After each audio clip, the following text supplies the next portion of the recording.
Toronto. This is Breakfast Television. Devo, Dina, Sid here with you. We continue to talk about NFL safety Damar Hamlin, who's in a Cincinnati hospital after suffering a cardiac arrest at the age of 24 on the field during Monday Night Football this past Monday. Still in hospital. We've been talking about this all morning.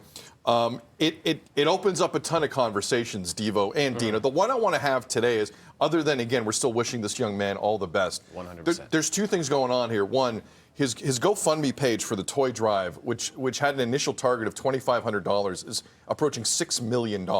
It's amazing. Is the first thing. Yeah. Secondly, behind the scenes in New York at 123 Park Avenue, which is the NFL headquarters, there are discussions about what to do next. The last regular season weekend is this weekend. Super Bowl is February the 12th. The Buffalo Bills have not really spoken that publicly. People don't know what their state of mind is. The feeling is you really can't make any plans going forward until you know whether or not Damar is going to be okay. Devo, well, like if you are the Buffalo Bills here, because I'm trying to put myself in their shoes, you don't feel like doing anything right now until you know if he's going to be No, okay. you want to know, and we're hearing that he's slowly getting better, and his family put out a statement as well. And again, at the forefront is his health, and that's the most important thing. But these other conversations do have to happen because they are happening, and we're not going to pretend that they aren't. So what do you do as a team? I agree with you. You make sure he's okay, maybe talk to his family, see what the wishes of his family are, then you move forward.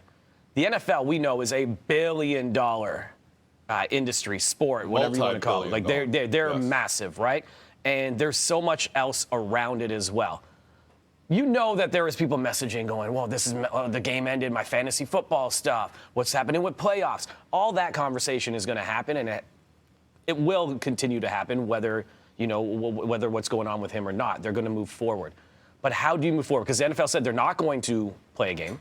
This week. This week, they're going to play the at game least. This week, yeah. So how do you make it work? Because there are playoff repercussions from this matchup. It's going to set up certain things. These are premier teams, like the Bills versus Bengals. And what is it, a few weeks until it's the Super Bowl? It's like February 12th or something. We're just over a month away. Rihanna's not rescheduling that day, Yes. I can tell you there's that. very little wiggle close. room in that sense. And everyone is talking about commotio cordis, which is what they're saying they're assuming happened, which is when you have that impact to the chest. That's what's being speculated. But speculated by a lot of doctors. And I know reputable TV doctors is a term some people don't buy either, but that is the term that's being thrown around. Yeah, it's a heavy impact in the area of... It's rare. Yeah. Yes. It's rare. And it's happened in baseball before, in boxing, martial arts, things like that. But, But not only to Hamlin, it's also to the teammates, guys. Like, you see the anguish on their faces. Yes. You see their shock, the horror when you see somebody's body go lifeless like that, and you see them being brought, hopefully, back to life through CPR, and how long it took. It was minutes, which probably felt like hours.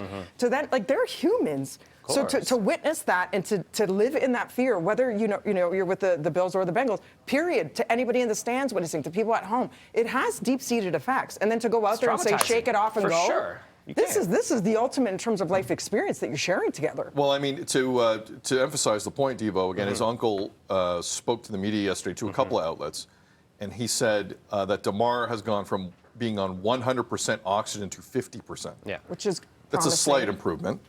We're still waiting on better news, but who knows when that's coming. The other thing his uncle let CNN know last night is that he was resuscitated not once but twice. Yeah. They had to do it again in the ambulance on the way to Cincinnati Medical Center. So the reality is, and you can see it, if you want to watch that back, it's readily available.